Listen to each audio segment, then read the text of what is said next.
प्रिय विद्यार्थियों, आपका स्वागत है हमारे नए YouTube channel run for MPPSC पर, जहां हम आपके लिए लेकर आए हैं लूसेंट संविधान की नई सीरीज, जिसका आज दूसरा लेक्चर शुरू करने जा रहे हैं। अब उसको आप सभी लोग देखें। कल हमने 1833 के चार्टर नियम तक का चीज़ें पढ़ा दिया था। अब हम आगे का पढ़ते हैं। सभी लोग लाइक, शेयर और सब्सक्राइब करें। चलिए आगे बढ़ते हैं।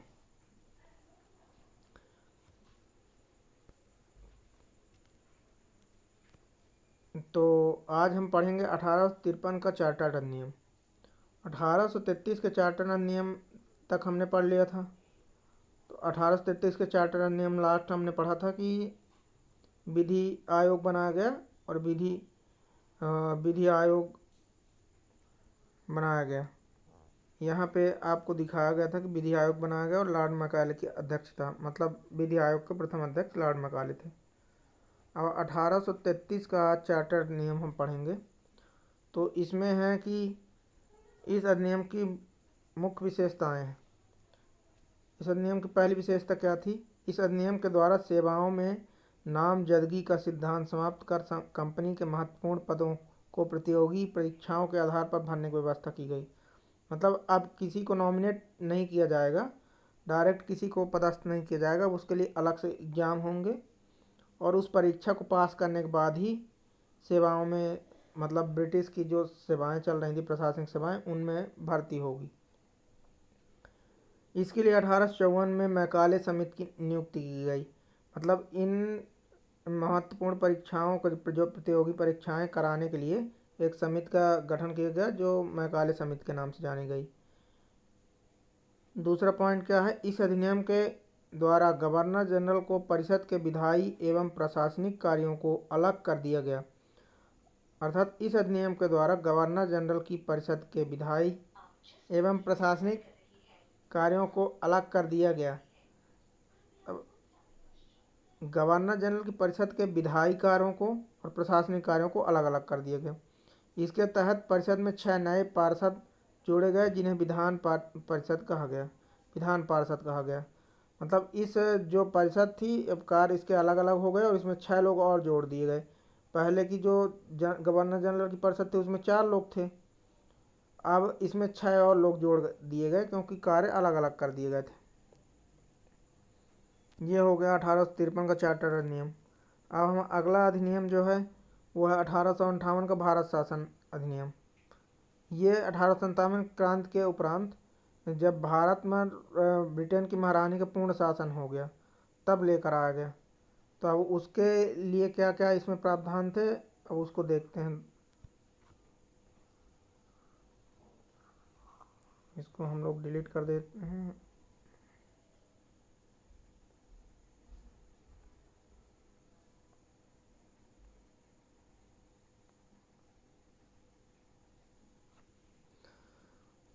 तो अब हम पढ़ेंगे 1858 का भारत शासन अधिनियम।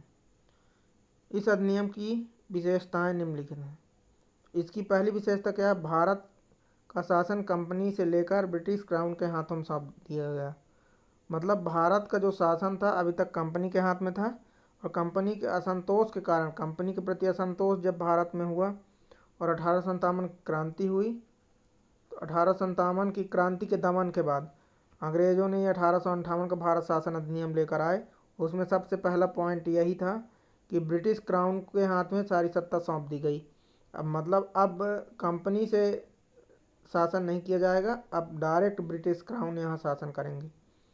दूसरा इसमें था कि भारत में मंत्री पद की व्यवस्था की गई। मतलब भारत जो था, पहले भारत में कंपनी का शासन था, अब एक मंत्री पद की व्यवस्था कर दी गई। तीसरा पॉइंट इसमें क्या है? 15 सदस्यों की मंत्री परिषद का सृजन किया गया। मतलब अब तीसरा इसमें क्या है पॉइंट कि 15 लोगों का एक नया मंत्री परिषद का सृजन कर दिया गया। इसमें 8 ब्रिटिश थे और 7 सदस्य कंपनी के निदेशक मंडल द्वारा। मतलब जो कंपनी के लोग थे उनको इस नई मंत्री परिषद में एडजस्ट कर दिया गया। 8 ब्रिटिश सरकार के प्रतिनिधि और 7 कंपनी के निदेशक। अब चौथा पॉइंट इसमें क्या है, भारतीय मामलों पर ब्रिटिश संसद का सीधा नियंत्रण स्थापित किया गया। मतलब भारतीय मामलों पर अभी तक ब्रिटिश संसद नहीं कर रही थी, क्योंकि यहाँ अभी कंपनी का शासन चल रहा था। अब जब सत्ता क्राउन के हाथ में सौंप दी गई तो सारे काम अब ब्रिटेन की संसद द्वारा यहाँ होने लगे। पांचवा पॉइंट है, मुगल सम्राट के पद को समाप्त कर दिया गया। मतलब मुगल सम्राट जो थे, जिनको अभी तक कंपनी पेंशन दे रही थी, अब वो पद ही समाप्त कर दिया गया कि कोई सम्राट है यहाँ कि नहीं है, वो पद समाप्त कर दिया गया। अब कोई मुगल सम्राट या कोई भी अलग स्वायत्त संस्था नहीं थी ऐसा। छठवां पॉइंट है, इस अधिनियम के द्वारा बोर्ड ऑफ डायरेक्टर्स तथा बोर्ड ऑफ कंट्रोल को समाप्त कर दिया गया। मतलब जो एक पहले बनाया गया था, हमने पिछले लेक्चर में बताया था, अभी हम आपको बताते हैं।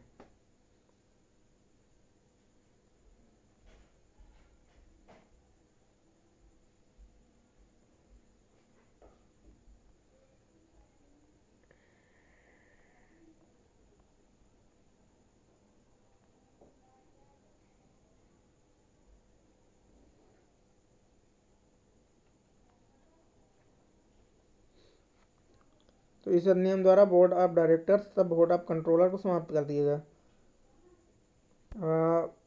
भारत में जो एक प्रशासनिक कार्यों के लिए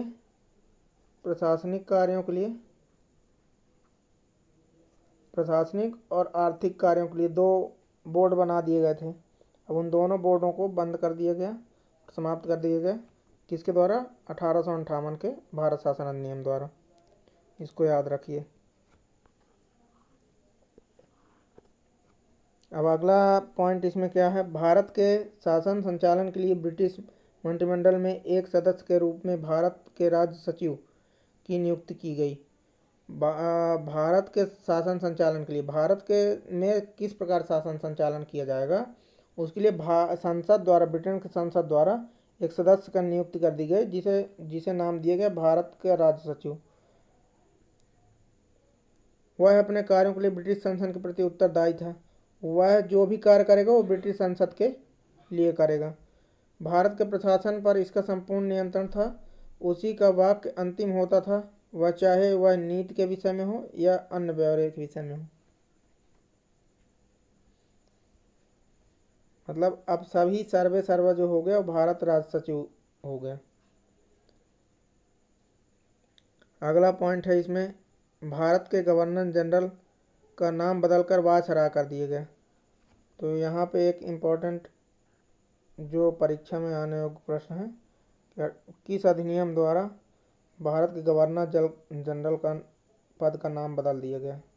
तो वह 1858 का भारत शासन अधिनियम। इसमें वायसराय कर दिया गया। अतः इस समय के गवर्नर जनरल लॉर्ड कैनिंग अंतिम गवर्नर जनरल और प्रथम वायसराय हुए। ये भी एक फैक्ट यहाँ पे नोट करते जाइएगा कि अंतिम गवर्नर जनरल कौन है? Lord Canning. और प्रथम वायसराय कौन है? Lord Canning.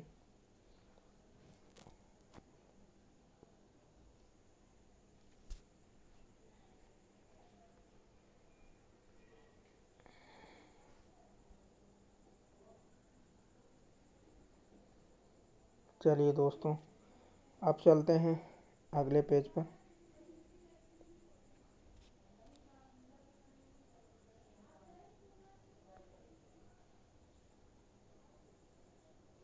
तीसरे नंबर पेज में हम आ चुके हैं और हम आगे पढ़ते हैं।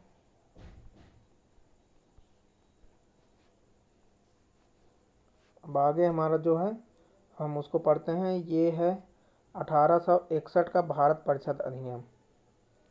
1858 के बाद 1867 में नया अधिनियम पारित किया गया, जिसका नाम था 1861 का भारत परिषद अधिनियम। अब 1861 के भारत परिषद अधिनियम में क्या क्या विशेषताएं थी इसको पढ़ते हैं। भारत गवर्नर जनरल कार्यकारिणी परिषद का विस्तार कर दिया गया। गवर्नर जनरल की कार्यकारिणी परिषद का विस्तार कर दिया गया। दूसरा इसमें है विभागीय प्रणाली का प्रारंभ हुआ। लॉर्ड कैनिंग द्वारा, मतलब विभाग बना दिए गए अलग अलग कार्यों के लिए अलग अलग विभाग। तीसरा है गवर्नर जनरल को पहली बार अध्यादेश जारी करने की शक्ति प्रदान की गई, मतलब अब गवर्नर जनरल डायरेक्ट कोई भी बिल अपने से ला सकता था, कोई भी अध्यादेश अपने से ला सकता था, जिसकी अवधि 6 माह की होती। जैसे आज के राज्यपाल या राष्ट्रपति द्वारा अध्यादेश जारी किया जाता है, ये सर्वप्रथम अध्यादेश की जो जानकारी मिलती है वो 1861 के भारत परिषद अधिनियम द्वारा प्राप्त होती है। फिर चौथा क्या है, गवर्नर जनरल को बंगाल, उत्तर पश्चिमी सीमा प्रांत और पंजाब के विधान परिषद स्थापित करने की शक्ति प्रदान की गई। मतलब अब गवर्नर जनरल बंगाल में, उत्तर पश्चिमी सीमा प्रांत में और पंजाब में विधान परिषद की स्थापना करेगा। पांचवा पॉइंट क्या है, इसके द्वारा कानून बनाने की प्रक्रिया में भारतीय प्रतिनिधियों को शामिल करने की शुरुआत हुई। मतलब इस अधिनियम द्वारा जो था कि जो कानून भारत के लिए बनेंगे उसमें भारतीय प्रतिनिधि भी अब कुछ हद तक शामिल किए जा सकेंगे। वायसराय कुछ भारतीयों को विस्तारित परिषद में गैर सरकारी सदस्यों के रूप में नामांकित कर सकता है, मतलब नॉमिनेट करेगा इनको कौन, वायसराय अपनी परिषद में गैर सरकारी सदस्य के रूप में भारतीयों को भी अब सम्मिलित कर सकेगा। अगला इसमें जो इम्पोर्टेंट पॉइंट ये लिखा हुआ है, 1862 में लॉर्ड कैनिंग ने 3 भारतीय, बनारस के राजा, पटियाला के महाराजा और सर दिनकर राव को विधान परिषद में मनोनीत किया। मतलब पहले जो सबसे प्रथम बार कौन 3 भारतीय थे जो कि भारत परिषद में शामिल किए गए, वो थे बनारस के राजा, पटियाला के महाराजा और सर दिनकर राव को विधान परिषद में मनोनीत किया गया। ये 3 लोग पहली बार मनोनीत किए गए थे। अब आगे और चलते हैं, देखते हैं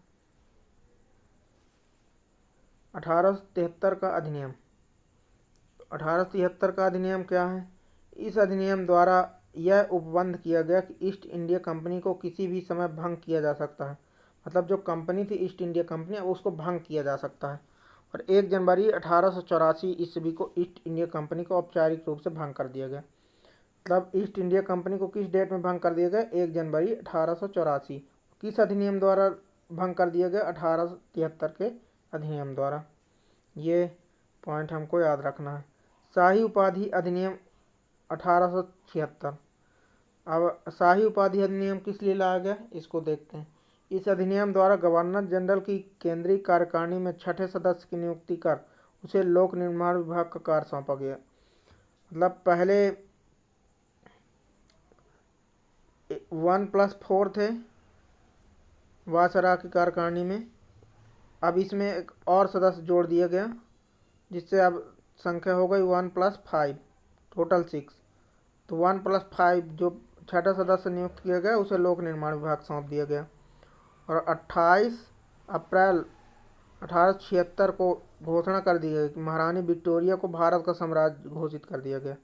मतलब अब 1876 का जो अधिनियम आया उसके द्वारा जो ब्रिटेन की रानी थी महारानी विक्टोरिया, वो भारत की भी रानी कहलाएंगी, भारत की साम्राज्य उनको घोषित कर दिया गया। अब अगला हम अधिनियम यहाँ पे देखते हैं 1892 का भारत परिषद अधिनियम। इस अधिनियम की मुख्य विशेषताएं क्या थीं, तो इस अधिनियम की मुख्य विशेषताएं थी अप्रत्यक्ष चुनाव प्रणाली की शुरुआत हुई। मतलब प्रत्यक्ष रूप से नहीं, अप्रत्यक्ष रूप से चुनाव का शुरुआत की गई। अप्रत्यक्ष रूप से चुनाव प्रणाली की शुरुआत की गई। और दूसरा पॉइंट है इसमें कि इसके द्वारा राजस्व एवं व्यय अथवा बजट पर बहस करने और कार्यकारिणी में प्रश्न पूछने की शक्ति दी गई। मतलब अब जो राजस्व आएगा और व्यय मतलब बजट जो अब आएगा उसमें बहस करने की शक्ति 1892 के भारत परिषद अधिनियम द्वारा प्रदान कर दी गई। अब आगे चलते हैं 1919 ईस्वी का भारत परिषद अधिनियम, मार्ले मिंटो सुधार।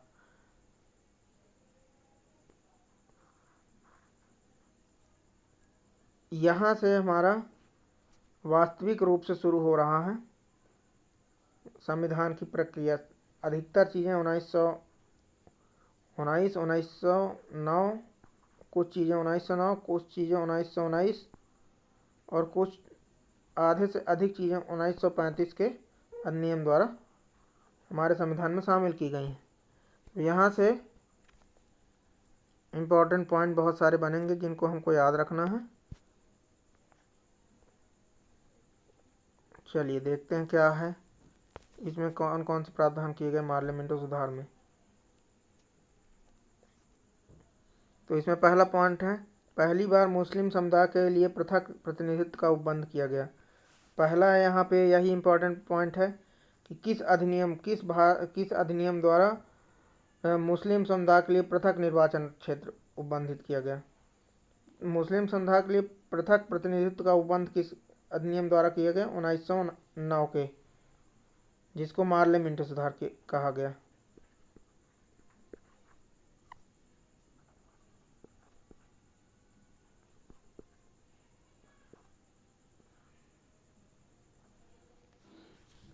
ठीक, इसके अंतर्गत मुस्लिम सदस्यों के चुनाव मुस्लिम मतदाता ही कर सकते थे, अर्थात भारत सरकार अधिनियम के तहत पहली बार विधायिका में कुछ निर्वाचित प्रतिनिधियों की मंजूरी दी गई। इस प्रकार इस अधिनियम ने सांप्रदायिकता की वैधानिकता प्रदान की और लॉर्ड मिंटो को सांप्रदायिक निर्वाचक के जनक के रूप में जाना गया। भारत में सांप्रदायिक निर्वाचक के जनक के रूप में किसको जाना जाता है? Lord Minto. इसको हमको याद रखना है। और पहला पॉइंट हमने बता दिया है कि मुस्लिम समुदाय के लिए पृथक प्रतिनिधित्व क्षेत्र कब प्रदान किया गया? 1919 के भारत परिषद अधिनियम द्वारा। दूसरा इसमें पॉइंट है, भारतीयों को भारत सचिव एवं गवर्नर जनरल की कार्यकारिणी परिषद में नियुक्ति की गई। मतलब अब भारतीयों को भारत सचिव की जो परिषद थी और गवर्नर जनरल की कार्यकारिणी जो थी, इन दोनों में सम्मिलित कर दिया गया। तीसरा पॉइंट है इसका, केंद्रीय एवं प्रांतीय विधान परिषदों को पहली बार बजट पर वाद विवाद करने और सार्वजनिक हित के विषयों पर प्रस्ताव पेश करने, पूरक प्रश्न पूछने और मत देने का अधिकार मिला। मतलब अब केंद्रीय और जो प्रांतीय विधान परिषदें बनी हुई थी, उनके अंदर अब बजट पर वाद विवाद भी किया जा सकता था, मतलब प्रश्न उत्तर भी किए जाएंगे और सार्वजनिक हित के विषयों में प्रस्ताव भी पेश किए जाएंगे और पूरक प्रश्न भी पूछने और मत देने का भी अधिकार मिल गया था। चौथा पॉइंट है, प्रांतीय विधान परिषदों की संख्या में वृद्धि कर दी गई। अब प्रांतीय विधान परिषद और बहुत सारे परिषदों में वृद्धि कर दी गई, अलग अलग और प्रांतीय विधान परिषद बने। पांचवा पॉइंट है, सत्येंद्र प्रसाद सिन्हा वायसराय की कार्यकारिणी परिषद में प्रथम भारतीय सदस्य बने थे। अब ये याद रखना है कि सत्येंद्र प्रसाद सिन्हा, पहले प्रश्न यदि आता है यहाँ से एक प्रश्न बन सकता है कि वायसराय की कार्यपालिका परिषद में प्रथम भारतीय सदस्य कौन थे? सत्येंद्र प्रसाद सिन्हा। उन्हें विधि सदस्य बनाया गया था। उन्हें विधि सदस्य बनाया गया था। छठवां इसमें पॉइंट है, इस अधिनियम के तहत presidency, corporation, chambers of commerce, विश्वविद्यालयों और जमींदारों के लिए अलग प्रतिनिधित्व का प्रावधान किया गया। मतलब कि इस अधिनियम द्वारा क्या किया गया कि presidency, corporation, chambers of commerce, विश्वविद्यालय और जमींदारों के लिए अलग प्रतिनिधित्व प्रदान कर दिया गया। मतलब यहाँ से प्रतिनिधि अलग अलग चुन कर आएंगे, इनके प्रतिनिधि अलग अलग प्रतिनिधि इनको भी प्रदान कर दिया गया। अब यहाँ इम्पोर्टेंट पॉइंट पढ़िए। 1909 ईस्वी में लॉर्ड मार्ले इंग्लैंड में भारत राज्य सचिव थे और लॉर्ड मिंटो जो थे वायसराय थे। इसको याद रखना कि इसको मार्ले मिंटो सुधार क्यों कहा जाता है? क्योंकि जो लॉर्ड मार्ले थे वो इंग्लैंड में भारत के राज्य सचिव थे और जो भारत में वायसराय थे वो लॉर्ड मिंटो थे, इसीलिए इसको मार्ले मिंटो सुधार कहा जाता है 1919 के अधिनियम को। अब आगे चलते हैं, इसमें देखते हैं आगे क्या है।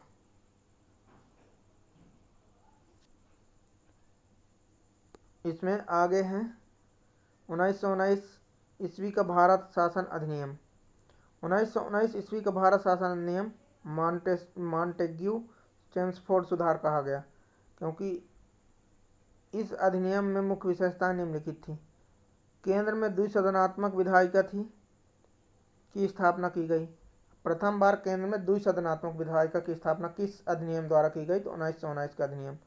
ये एमपीपीएससी के छात्रों के लिए, अन्य परीक्षाओं के लिए बहुत महत्वपूर्ण प्रश्न है। केंद्र में द्विसदनात्मक विधायिका की स्थापना किस अधिनियम द्वारा की गई? तो 1919 के अधिनियम द्वारा। इसमें प्रथम राज्य परिषद थी और दूसरी केंद्रीय विधानसभा थी। राज्य परिषद के सदस्यों की संख्या 60 थी। इसमें 34 निर्वाचित होते थे और उनका कार्यकाल 5 वर्षों का होता था। केंद्रीय विधानसभा के सदस्यों की संख्या जो थी वो 144 थी, जिसमें से 104 निर्वाचित होते, 40 मनोनीत होते थे और इनका कार्यकाल जो था वह 3 वर्षों का था। दोनों सदनों का अधिकार समान थे, सिर्फ एक अंतर था कि बजट की स्वीकृति प्रदान करने का अधिकार निचले सदन को था। मतलब जिस प्रकार से आजकल हमारे यहाँ लोकसभा राज्यसभा है, उसी प्रकार से लगभग स्ट्रक्चर सामने हमारे आया है, द्विसदन कर दिए गए। अब दूसरा पॉइंट यहाँ देखते हैं, प्रांतों में द्वैध शासन प्रणाली का प्रवर्तन किया गया। मतलब पहली बार प्रांतों में द्वैध शासन प्रणाली किस अधिनियम द्वारा लागू की गई? तो 1919 का भारत शासन अधिनियम। ये प्रश्न एक बनता है। प्रांतों में द्वैध शासक के जनक कौन कहे जाते हैं? तो ये हैं लियोनस कॉर्टियस। तीसरा पॉइंट इसमें है, इस योजना के अनुसार प्रांतीय विषयों को 2 उपवर्गों में विभाजित कर दिया है।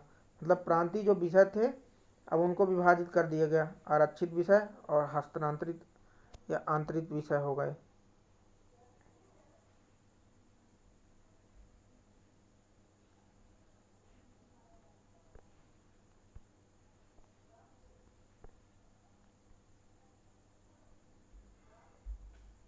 अब इसमें देखते हैं जो उधर, ताकि इसमें प्रांतीय विषयों को 2 भागों में बांट दिया गया। तो आरक्षित विषय में क्या क्या थे? वित्त, भूमिकर, अकाल सहायता, न्याय, पुलिस, पेंशन, आपराधिक जातियाँ, छापा खाना, समाचार पत्र, सिंचाई, जलमार्ग, खान कारखाना, बिजली, गैस, बॉयलर, श्रमिक कल्याण, औद्योगिक विवाद, मोटर गाड़ियाँ, छोटे बंदरगाह और सार्वजनिक सेवाएं आरक्षित विषय के अंतर कर दी गई।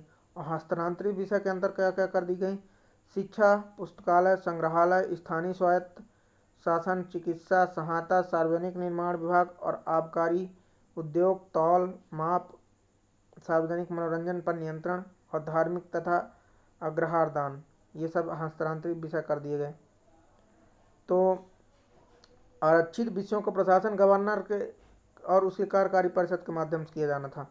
ये जो विषय थे वो सिर्फ गवर्नर और उसकी कार्यकारी परिषद करेगी इस पर निर्णय, जबकि हस्तांतरित विषय और का प्रशासन गवर्नर द्वारा विधान परिषद के प्रति उत्तरदायी मंत्रियों को सहायता किया जाना था। मतलब विधान परिषद में जो मंत्री थे उनके द्वारा हस्तांतरित विषय में कार्य किए जाएंगे। इस द्वैध शासन प्रणाली को 1935 के अधिनियम द्वारा समाप्त कर दिया। मतलब 1935 का जो एक्ट लाया गया उसके द्वारा इसको द्वैध शासन प्रणाली को समाप्त कर दिया गया। अब इसका चौथा पॉइंट क्या है? भारत सचिव को अधिकार दिया गया कि वह भारत में महालेखा परीक्षक की नियुक्ति कर सकता था। मतलब अब भारत सचिव को ये अधिकार दे दिया गया कि वह भारत में महालेखा परीक्षक की नियुक्ति कर सकता है। तो महालेखा परीक्षक की नियुक्ति कौन कर सकता है? किस अधिनियम द्वारा भारत सचिव को अधिकार दिया गया? यह 1919 के अधिनियम द्वारा। अब अगला इसमें पॉइंट क्या है कि इस अधिनियम ने भारत में एक लोक सेवा आयोग के गठन का प्रावधान किया। तो लोक सेवा और आता है 1926 में ली आयोग की सिफारिश पर सिविल सेवाओं की भर्ती के लिए केंद्रीय लोक सेवा आयोग का गठन किया गया। सबसे पहले सिविल सेवा के भर्ती के लिए सबसे पहला जो केंद्रीय लोक सेवा आयोग का गठन किया गया, ये 1919 के अधिनियम द्वारा किया गया और जिसकी सिफारिश की गई थी ली आयोग। ली आयोग कब नियुक्त किया गया? 1923-24 में। ये प्रश्न करना है। कभी प्रश्न आएगा केंद्रीय लोक सेवा आयोग का गठन कब किया गया? तो केंद्रीय लोक सेवा आयोग का गठन किया गया 1926 में ली आयोग की सिफारिश पर। और यदि आता है कि संघीय लोक सेवा आयोग का गठन कब किया गया, तो ये 1935 के अधिनियम द्वारा किया गया। तो दोनों में अंतर है, इसको थोड़ी समझते जाए। केंद्रीय लोक सेवा आयोग का गठन पूछा है तो 1926। अब इसका छठवां पॉइंट पढ़ते हैं। इस अधिनियम के अनुसार वायसराय की कार्यकारी परिषद में 6 सदस्यों में से कमांडर इन चीफ को छोड़कर 3 सदस्य भारतीय होना आवश्यक कर दिया गया। मतलब जो कार्यकारी परिषद में अभी तक 6 सदस्य थे, उन 6 में से अब 3 सदस्य भारतीय होंगे। ये किस अधिनियम द्वारा कर दिया गया? 1919 के भारत शासन अधिनियम द्वारा कर दिया गया। इसने सांप्रदायिक आधार पर सिखों, भारतीय ईसाइयों और आंग्ल भारतीयों यूरोपियों के लिए भी पृथक निर्वाचन सिद्धांत को विस्तारित कर दिया। मतलब हमारा जो 1919 में मुस्लिमों बस को पृथक निर्वाचन क्षेत्र प्रदान किया गया था, अब इस 1919 के अधिनियम द्वारा, जिसको मॉन्टेग्यू चेम्सफोर्ड सुधार कहा गया, इसके तहत सांप्रदायिक आधार पर सिखों को भी अलग क्षेत्र दे दिया गया, भारतीय ईसाइयों को अलग क्षेत्र, आंग्ल भारतीयों को अलग क्षेत्र और यूरोपियों के लिए पृथक निर्वाचन क्षेत्र प्रदान कर दिए गए। इसमें पहली बार केंद्रीय बजट को राज्यों के बजट से अलग कर दिया गया। केंद्रीय बजट अलग आएगा और राज्य के बजट अलग आएंगे। सर्वप्रथम केंद्रीय बजट और राज्य के बजट अलग अलग किस अधिनियम द्वारा कर दिए गए? 1919 के भारत शासन अधिनियम द्वारा कर दिए गए। इसमें 9वां पॉइंट है कि इसके अंतर्गत एक वैधानिक आयोग का गठन किया गया, जिसका कार्य 10 वर्ष बाद जांच करने के बाद अपनी रिपोर्ट प्रस्तुत करना था। एक वैधानिक आयोग का गठन कर दिया गया इसके तहत, जो कि पूरे कार्यों का निरीक्षण करेगी, उनका पूरा देख रेख करेगी, देखेगी, निरीक्षण करेगी और उनकी अपनी एक जांच रिपोर्ट बनाएगी, और जो कि 10 साल के कार्यों की जांच रिपोर्ट प्रस्तुत करेगी, जिसके लिए उसके बाद अगले 10 साल के लिए किस प्रकार से क्या किया जाए, क्या कमियां हैं, क्या हमारे में अच्छाइयां हैं, वो सब चीज़ें को जांच करने के बाद ये वैधानिक आयोग उसके लिए गठित किया गया था अंग्रेजों द्वारा। अब इसमें 10वां पॉइंट जो है ये बहुत महत्वपूर्ण है, इसको ध्यान रखेंगे आप सभी लोग। तो 10वां पॉइंट इसका अवश्य ही याद रखें। 10वां पॉइंट क्या है इसमें? इस अधिनियम में केंद्रीय विधानसभा में वायसराय के अध्यादेश जारी करने की शक्तियों में निम्न रूप बनाए रखा गया। मतलब जो 1909 के अधिनियम में अध्यादेश पारित करने की शक्ति प्रदान कर दी गई थी, तो अब उसको यथार्थ बनाया रखा गया। अध्यादेश जारी करने की शक्ति निम्न रूप से बनाए रखा गया। मतलब अध्यादेश को जारी करने की शक्ति में कुछ परिवर्तन किए गए। इसमें पहला क्या था पॉइंट? कुछ विषयों से संबंधित विधेयकों को विचारार्थ हेतु प्रस्तुत करने हेतु उसे पूर्व अनुमति आवश्यक थी। मतलब जो आज के संविधान में राष्ट्रपति के लिए जो वीटो पावर हैं, शक्तियां हैं राष्ट्रपति की, उसी प्रकार से अध्यादेश जारी करने के लिए, मतलब संसद में जो बिल लाए जाएंगे उनके ऊपर विचार किस प्रकार से अपना निर्णय देगा वायसराय, उसके संबंधित कुछ इसमें प्रावधान किए गए थे। उसमें पहला था कुछ विषयों में संबंधित विधेयकों को विचारार्थ प्रस्तुत करने के लिए उसकी पूर्व अनुमति आवश्यक थी। मतलब बिना वायसराय की पूर्व अनुमति के कुछ ऐसे विषय थे जिनमें विधेयक नहीं पेश किया जा सकता था। दूसरा था उसे भारतीय विधानसभा द्वारा पारित किसी विधेयक को वीटो करने, सम्राट के विचार के लिए आरक्षित रखने की शक्ति थी। मतलब वीटो पावर यूज करने की, जो हमारे पास अभी एक वीटो पावर है, पॉकेट वीटो, जिसमें रख लिया जाता है विधेयक और विचारार्थ के लिए राष्ट्रपति अपने पास रख लेता है, उसी प्रकार से ये सम्राट के लिए आरक्षित कर लेते थे, उनको शक्ति प्रदान कर दी गई। उसे यह शक्ति दी थी कि विधानमंडल द्वारा नामंजूर किए गए या पारित न किए गए किसी विधेयक या अनुदान को प्रमाणित कर दे, तो ऐसे प्रमाणित विधेयक को विधानमंडल द्वारा पारित विधेयक के समान हो जाते थे। मतलब जो विधेयक विधानमंडल ने ही नामंजूर कर दिए हैं पर वायसराय को उसको पारित करना है, तो उसको प्रमाणित करके वायसराय विधेयक को एक तरह से पारित मान लिया जाता था। वह आपात स्थिति में अध्यादेश बना सकता था। मतलब यदि देश में आपातकाल लगा हुआ तब भी वह अध्यादेश बना सकता था। कौन? भारत का गवर्नर जनरल वायसराय, जिसकी अस्थायी अवधि के लिए विधिक प्रभाव होता था। जिसका अस्थायी मतलब इसका कोई स्थायी अवधि नहीं थी और इसका विधिक प्रभाव था। मॉन्टेस्क्यू चेम्सफोर्ड सुधार भारत शासन अधिनियम 1919 द्वारा भारत में पहली बार महिलाओं को वोट देने का अधिकार मिला। महिलाओं को वोट देने का पहली बार अधिकार किस अधिनियम द्वारा प्रदान किया गया? तो 1919 के भारत शासन अधिनियम द्वारा, या मॉन्टेस्क्यू स्टैमफोर्ड सुधार द्वारा प्रदान किया गया। और उस समय इंग्लैंड के प्रधानमंत्री कौन थे? लॉर्ड जॉर्ज था। तो चलिए दोस्तों, आज की क्लास हम यहीं पे समाप्त करते हैं। कल मिलते हैं 1935 के भारत शासन अधिनियम के साथ। तब तक के लिए बाय बाय, टेक केयर। आप सभी लोग खुश रहें और इसी तरह लगातार पढ़ते रहें, हमारे चैनल के साथ जुड़े रहें। लाइक करें, सब्सक्राइब करें, शेयर करें। जय हिंद, बाय बाय।